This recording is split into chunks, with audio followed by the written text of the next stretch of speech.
वो क्या लेने आते हैं नहीं लेने आते हैं।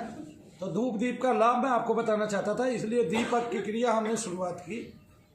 और सनातन धर्म का मजबूत पक्ष करने के लिए कि हमारी माताएं बहनें जो 1.25 रुपये वारती थी, 1 रुपया वार देती थी, सवा 10 वार देती थी, 11 वार देती थी, और उसको कहीं तक की मात्रा में भी बढ़ाया जा सकता था। और हम इस मात्रा में ऐसे क्यों दान करते थे, और वारने का मतलब क्या है, उससे हमारी कैसे बलाएं टलती हैं, क्या वो करता है, वो मैंने करके दिखा दिया है पूरी दुनिया को।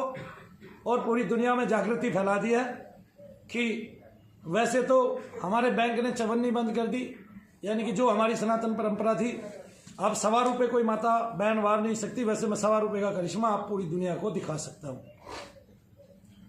और वो मैंने करके भी दिखाया है लोगों को। अब 100 की क्रिया कर देते हैं, 1.25 रुपये की भी क्रिया कर देते हैं। और मैं तो कहता हूँ अगर आपके पास कुछ नहीं है तो 1.25 रुपये लेके आइए, 100 रुपये लेके आइए, आपकी क्रिया होगी, ठीक है ना। लेकिन कुछ नहीं है तो, वरना तो धाम की तरफ से, शनिदेव महाराज की तरफ से तो 2000-4000 रुपये क्रिया है, वो आपको करने हैं ऐसे। तो एक परंपरा ये, और दूसरी धूप दीप की, धूप दीप दिखाने से देवता आते भी हैं कि नहीं आते हैं, प्रसन्न होते हैं कि नहीं होते हैं, और उस धूप दीप से हमें कुछ मिल भी पाएगा कि नहीं मिल पाएगा, और देवताओं तक वो धूप दीप हमारा पहुंचता है कि नहीं पहुंचता है ना। ये तो धूप दीप हमारा देवताओं तक पहुंचता है, इसको सुनिश्चित करने के लिए हमने धूप दीप की विधि बताई है। सबसे पहले आप उस दीपक से कुछ भी कर सकते हैं, बशर्ते एक काम ना करें कि किसी का वशीकरण करने की ना सोचे, क्योंकि ये शनिदेव महाराज है और ये परंपरागत है, सनातनी है, और ईश्वर के साक्षात अंश है, भगवान शंकर के गण है, धनुगण कहलाते हैं। और जो हमारी वैदिक रीति है, वेद में इनकी ऋचा भी आती है। तो ओम शन्नो देव विश्वाप भवन्तु पीते संयोर विश्ववन्तु, न इससे शनिदेव को जोड़ा जाता है। अर्थ क्या होता है मैं नहीं जानता, ठीक है भाई, मैं स्पष्ट बोलने वाला हूँ, नहीं जानता जब उतना नहीं पढ़ा भाई, छोटी बुद्धि का आदमी। तो देवता को ये सुनाई जाती है, और शनिदेव महाराज के माध्यम से मैं जो दीप आपको दान कराता हूँ, केवल अपने को साक्षी मानकर इसलिए दान कराता हूँ कि आपके दीप दान को जो संसार में आज तक सभी लोग देते आए हैं, वो उस तक नहीं पहुंच रहा था, उसको सुनिश्चित किया है। आप लोगों को बताया कि आपके घर में निगेटिविटी वास कर रही है, शरीरों में निगेटिविटी वास कर रही है, वो भी करके दिखाया, निकाल के दिखाया, लोगों को ठीक करके भी दिखाया, और प्रत्येक प्रक्रिया का वचन भी बताया कि मुट्ठी में कपूर लेने से प्रेत को कैसे मुट्ठी तक लेके आया जा सकता है, निगेटिव धाराओं को कैसे लेके आया जा सकता है। इलायची से, कपूर से, काली मिर्च से, तरंगों से और नींबू से भी हमने वो प्रक्रिया करके दिखाई, यहाँ तक कि हवन से भी वो प्रक्रिया करके दिखाई। ये वैदिक और सनातन परंपरा थी कि हवन से कैसे प्रेत को या निगेटिव धाराओं को रोका जा सकता है, और आप लोगों को कैसे ठीक किया जा सकता है, भगवत कृपा कैसे दिलाई जा सकती है ये। और अब जो प्रक्रिया है दीपदान की, ये बहुत ही स्वस्थ प्रक्रिया है। किसी भी देवता को 1000 दीपदान करने से वो देवता स्वस्थता से आपके लिए प्रसन्न होता है और आपको वरदान देता है। वरदान आजकल स्पष्ट आकर देवता नहीं देते हैं, वो आपको तरंगों के माध्यम से वरदान देते हैं आपको, और स्वप्न में दर्शन देकर। क्योंकि आपकी जो ग्रहण शक्ति है, पहले मनुष्यों की जो ग्रहण शक्ति थी पिछले युग में, वो बहुत ज़्यादा थी, और उससे पिछले युग में वो और भी ज़्यादा होती थी, उससे पिछले युग में वो और भी ज़्यादा होती थी। तो जब करके तब करके उनको समक्ष किया जाता था, लेकिन अभी उनकी तरंगों को समक्ष किया जाता है, और उनकी तरंगों के माध्यम से, अंकुशपूर्णा के माध्यम से आप लोग समझ जाते हैं कि ईश्वर मेरे साथ है। थोड़ी थोड़ी देर में आपके रोम रोम का पुलकित होना, आपका जीवन साफल्य करता है, और आपकी आत्मा को उस्ता की ओर ले जाता है, और धीरे धीरे आपकी ग्रहण शक्ति बढ़ती जाती है। उससे आपको धीरे धीरे देव दर्शन खुल जाता है, और आपकी जो भ्रम दृष्टि है, स्पूर्णा दृष्टि को एक तरह से भ्रम दृष्टि भी कह सकते हैं, ये समाप्त हो जाती है, और आपको तत्वों के रियल कलर जो है वो नजर आते हैं। तो जो प्रक्रिया है वो बड़ी स्वस्थ है। आप एक दीपक हर रोज लें, शनिदेव महाराज को, मनु भैया को साक्षी मानकर शनिदेव महाराज को दीप दान करें, वो ग्रहण करेंगे, मेरी गारंटी है, उसका लाभ भी आपको मिलेगा, मेरी गारंटी है, लिख के देता हूँ, करके दिखा सकता हूँ। कल भी एक माता जी का यहाँ करके दिखाया तो पता चलेगा आप उनको, आज बता देंगी मुझे। तो सारे संसार से दीपदान मैं कराता रहूँगा, आप घबराइए नहीं। दीपदान की बहुत बड़ी प्रक्रिया है, और सहस्त्र दीप जलाने से पहले तो देवता समक्ष खड़ा हो जाता था, लेकिन अब आपकी विषय पूर्ति करता है, मांग पूर्ति करता है। जो आपने उनके सामने उचित प्रेरणा रखी है आपकी निगेटिव धारा को दूर करने की, उसकी पूर्ति करेगा। तो आपके शरीर के अंदर में, हे शनिदेव महाराज, मनु भैया को साक्षी मानकर 3 से 5 बजे जो संध्या का समय है, 2:30 से भी कर सकते हैं, 2:30 बजे से भी, लेकिन क्योंकि अब सर्दी का विषय है तो 2 घंटे की संध्या होती है या कुछ काल की संध्या होती है, ये मान लीजिए, तो फिर वो संध्या का समय कम रह जाता है क्योंकि ठंडी ज़्यादा पड़ रही है तो दिन छोटा हो गया है। तो 3 से 5 बजे के बीच में एक दीपक जलाएं, हाथ जोड़ के प्रार्थना करें, शनिदेव महाराज मनु भैया को साक्षी मानकर मैं आपको दीप दान करता हूँ। मेरे शरीर में, मेरे घर में जो मलिन प्रेत है, मलिन पित्र है, उसकी मुक्ति कीजिए, उसको शांति दीजिए। गलती से भी शक्ति शब्द का यूज नहीं करना है। उसकी मुक्ति कीजिए, उसको शांति दीजिए। मेरे शरीर में रहने वाले दर्द व रोग का निवारण कीजिए। 2 ही चीज़ बोलनी है, अगर कोई रोग भी है तो वो धीरे धीरे शमन हो जाएगा। मेरे शरीर में रहने वाले दर्द व रोग का निवारण कीजिए। और किसी को बहुत दुखदायी पीड़ा हो, ज़्यादा पीड़ा हो, तो वो ज़्यादा दीप दान कर सकता है। 10 छोटे दीप ले, 1 बड़ा दीप ले, 4 छोटे दीप ले, 1 बड़ा दीप ले। और 100 करना चाहता है तो 1 ही बड़ा दीप ले, 99, 101 करना चाहता है तो 100 बड़े दीप ले, 101 दीप एक बार में दान करना चाहता है। और जितने दीप लगाएगा वो उतनी ही समस्या हल हो जाएगी। इससे एक पूर्ति और की जा सकती है जो संसार नहीं जानता, वो मैं बता देता हूँ कि आपके नाम का जो भी तांत्रिक जब हवन बलि करता है, भोग देता है, उस तांत्रिक को आप पहले से ही रोक सकते हैं। ठीक है ना। माताएं बहनें एक काम करती हैं, अपनी अपनी गठड़ी में, अपनी अपनी जेबों में कुछ पैसे संभाल के तौर पर रखती हैं। वो क्यों रखती हैं? कि जरूरत पड़ने पर काम आ जाए। तो इसलिए आप एक पुण्य इकट्ठा कर सकते हैं उस तांत्रिक के लिए, उस तांत्रिक को मिटाने के लिए जो तांत्रिक आप पर बार बार हमला करता है। वो पुण्य क्या है मैं बता देता हूँ। उसके लिए दीप थोड़ी ज्यादा दान करने पड़ेंगे। कि शनिदेव महाराज मनु भैया को साक्षी मानकर मैं आपको दीप दान करती हूँ। मुझ पर क्रिया करने वाले, क्रूर कर्म करने वाले, मुझ पर तंत्र क्रिया करने वाले जो भी तांत्रिक हैं या जिन्होंने भी मुझ पर ये क्रिया कर्म कराया है, उसने अपने इष्ट को साधने के लिए जो जप बलि भोग, क्या बोलोगे, जप बलि भोग दिया है, उसको आप अपने चरणों में समा लीजिए। ठीक है ना। उसके इष्ट को उससे विमुख कीजिए और उसका सारा जप बलि भोग आदि का जो भी फल है उसके इष्ट द्वारा दिया गया है उसको समापन कीजिए। इतना बोलना है, आपने हाथ जोड़ लेने हैं। अगर तांत्रिक को रोकना है तो यही एक क्रिया करनी है और इससे ज्यादा भी नहीं बोलना है। और अगर शरीर में प्रेत हो, मलिन पित्र हो, मलिन देवी देवता हो तो ये बात बोलनी है। क्या बोलना है? कि मनु भैया को साक्षी मानकर मैं आपको दीप दान करता हूं, इसे कृपया ग्रहण कीजिए। और मेरे शरीर में प्रविष्ट मलिन आत्मा, मलिन प्रेत, मलिन पित्र, मलिन देवी देवता, मलिन देवी देवता का मतलब यह देवता मलिन नहीं होते हैं, लेकिन पृथ्वी लोक पर तंत्राचार्य, तंत्र करने वाले, आघात करने वाले लोग, उनको बलि मतलब मुर्गा और भोग मतलब मांस, कलेजा, खून ये आदि देकर या किसी जीव आदि के पंजे, नाखून, इस तरह से दिल, कलेजा ये देकर जो है उसको भोग दिया जाता है। कोई पतासे, लौंग और कई चीजें और देता है जो सात्विकता में भी आती है और असात्विकता में भी आती है। लेकिन देवताओं को चूंकि वो मलिन कार्य करने के लिए भेजता है इसलिए मलिन बोला जाता है। ठीक है ना।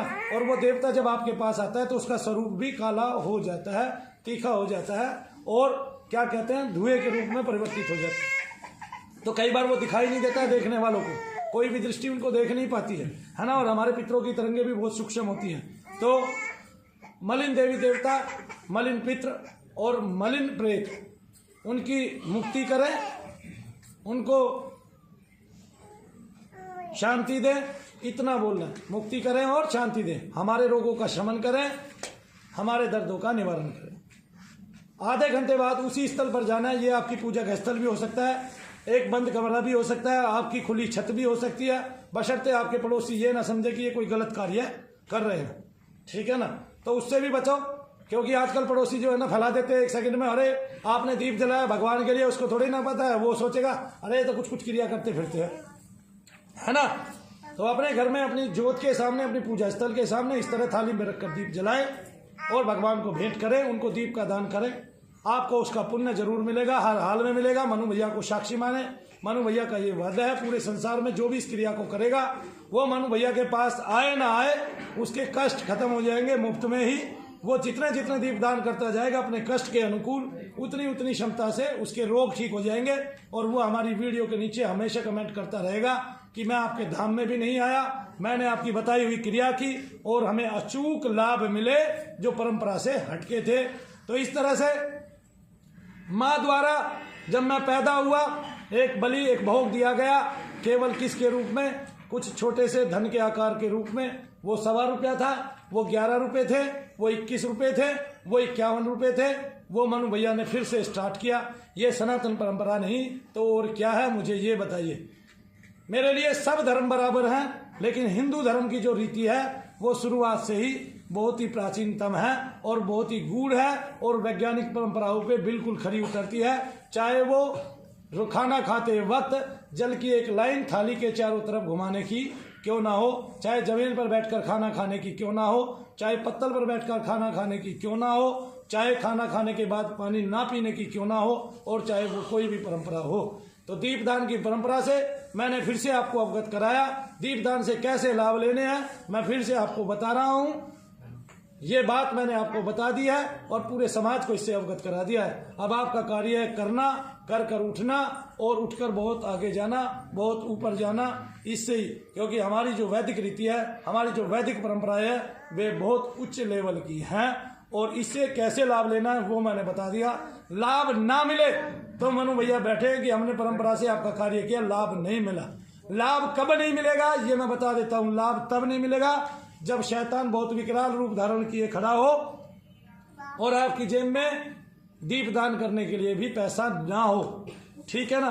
तब आपको बारंबार एक दीप ही देके प्रार्थना करनी पड़ेगी कि प्रभु मेरे पास तो एक ही दीप है, शनिदेव महाराज मेरा इसी में कल्याण कीजिए। और 3 बार त्राहिमाम हाथ उठाकर त्राहिमाम त्राहिमाम त्राहिमाम ऐसे बोल दीजिए।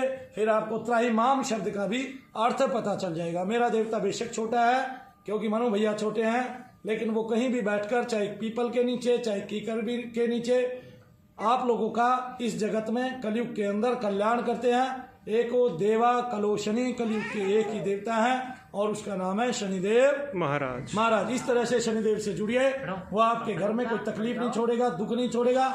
इसके अलावा एक होती है व्यापार बाधा। अगर किसी को व्यापारिक बाधा है और लगता है किसी ने बंधन बांधे हैं तो दीपदान करने हैं। दीपदान वो अपने व्यापार के केंद्र पर भी कर सकता है, जहां पर वो बैठा हुआ है, वो अपनी गद्दी के पास बैठकर भी कर सकता है। हाथ जोड़ के मन ही मन बोले, शनिदेव महाराज मनु भैया को साक्षी रखकर मैं आपको दीपदान करता हूं, कृपया इसे ग्रहण कीजिए।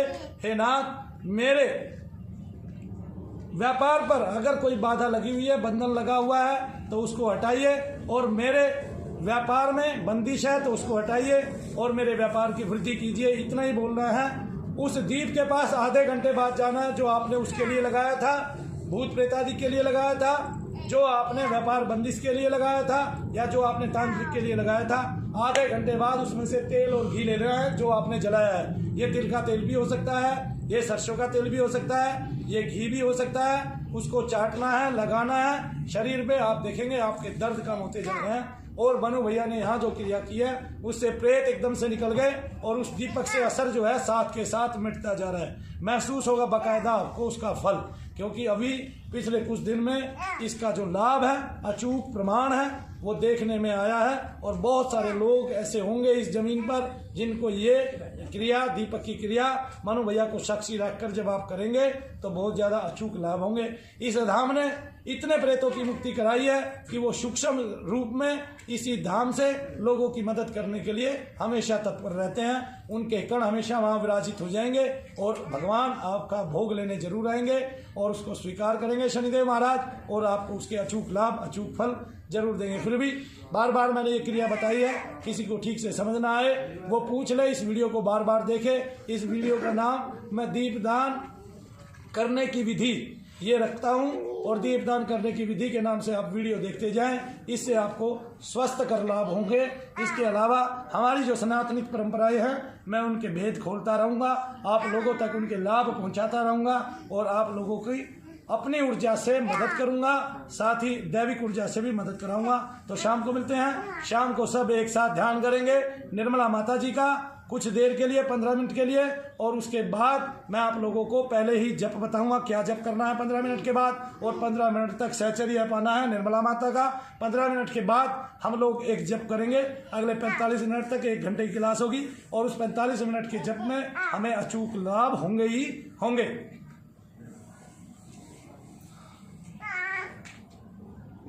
माला फेरत जगमुआ मिटान मन का फेर, कर का मन का डारी दे मन का फेर। तो मन का पे ही जप करना है, यानी कि मन के ऊपर ही जप करना है। और मन मन पे जप करना है। एक होता है ख्याली मन और एक होता है सूक्ष्म मन, एक होता है महामन। महामन को ये लोग मुस्लिमों के हिसाब से बोल रहा हूँ, वो ख्याली मन बोलते हैं, मतलब ख्याल ख्याल में वो चलता रहता है, ऐसे ही ना। हाँ, और एक होता है सूक्ष्म मन, वो उसको भी कुछ बोलते हैं, मैं बार बार बोलता हूँ, कभी कभी शब्द अटक जाते हैं, भूल जाते हैं। ठीक है भाई, हम क्या कहते हैं, माता सरस्वती के अवतार नहीं है, सामान्य से जन है, सज्जन है, आपके बीच में रहे हैं, पढ़े हैं, लिखे हैं। ठीक है, तो एक होता है वो मन। और हाँ, हमारा भी नाड़ा टाइट बन जाता है तो दुख होता है पूरे दिन में, शाम तक निशान पड़ जाते हैं, खुजली होती है, ये भी बात बताया तब। लोग क्या करते हैं, लोग जो कुछ आदमी विशिष्टता से कुछ बताने लग जाता है उसको भगवान समझ लेते हैं, और भगवान समझकर मुझे नहीं पूछना है भाई, है ना। मनु भैया, क्या बोलेंगे, मनु भैया, मनु भैया, भगवान समझकर मुझे नहीं पूछना है। कोई मेरा पैर कस के पकड़ ले तो दर्द होने लगता है, मुझे पता है, ठीक है कि नहीं। ज़्यादा बोलने से गले में दुख होने लगता है, भगवान नहीं है हम। ठीक है, लोग चाहे जिसको भी भगवान बना लेते हैं, अरे औकात नहीं, जमात नहीं, कुछ नहीं। मनु भैया हैं क्या भाई, 2 थप्पड़ का धन नहीं कहना लोगों के, तो फिर आगे ना समझ में। तो मनु भैया भैया है, गुरु हमने बनना नहीं सीखा, हम गुरु बनाते हैं। और एक गुरु तो अभी आपने प्रमाण देख लिया, गुरुओं का गुरु बन गया, गुरु घंटाल बन गया, आगे ना समझ में। तो हमारा कार्य यह है कि वो आदमी जो समाज को स्वस्थ विचार दे और मनु भैया के आधार पे विचार दे, अपनी मन गढ़ंत बातों से विचार ना दे और मन गढ़ंत से लोगों को बहकाए नहीं। ठीक है ना, हम चाहते हैं कि वो लोग पेश आए, वो लोग जो है जिन्होंने बैठ के जमीन पे कमाया है, वो लोग अपने विचार से अवगत कराएं और वो लोग अपने अनुभव लोगों में शेयर करें। तो हमारी सूक्ष्म परंपराएं चलती रहेंगी। इस वीडियो में मैं इतना ही देता हूँ, अभी काम करेंगे, बहुत लंबा समय है हमारे पास, सेवा का भी बहुत लंबा समय है अभी। ठीक है, कुछ नहीं तो मरता मरता 87 साल खेल जाऊँगा, चुप रहो, शांत रहना बस तुमने, ठीक है ना, बोलना नहीं है। ऐसे ही करता करता 15 साल कम हो गए, 15 साल कम हो गए, 15 साल कम हो गए, 15 साल कम हो गए, 87 साल खींच जाऊँ। अरे भगवान ने सब मानवों को 120 वर्ष की उम्र दी है ग्रहों के अनुकूल। ठीक है, अब हम कितना खींचते हैं कितना नहीं खींचते वो हमारे हाथ की बात है। जय शनिदेव, जय शनिदेव। एक बार बोल दो भाई, बोलो सच्चे दरबार की जय, सबसे अच्छे दरबार की जय, बोलो शनिदेव महाराज की जय, बोलो साबिर प्यारे की जय। जाके आपने 50,000 रुपये दे दिए, जहाँ जाके आपने 5,000, 10,000, 25,000 रुपये दे दिए, वहाँ जाके जो काम नहीं हुआ है, अगर आपकी दीप क्रिया से ना हो तो जो चाहे माकूल सजा देना मनु भैया को, बता दिया है तुम्हें, बस करते रहो। अगर तुमने मेरा बताया किया तो कभी विफल नहीं हो सकते। इससे कुछ भी काम कराया जा सकता है, मैं ये बता रहा हूँ। बस आप जितने लंबे समय तक करेंगे उतना आधार मजबूत करेंगे और देवता उतना ही आपसे साचर्यगत होगा, आपको बार बार उसी के सो बनाएंगे। जय शनिदेव, जय शनिदेव।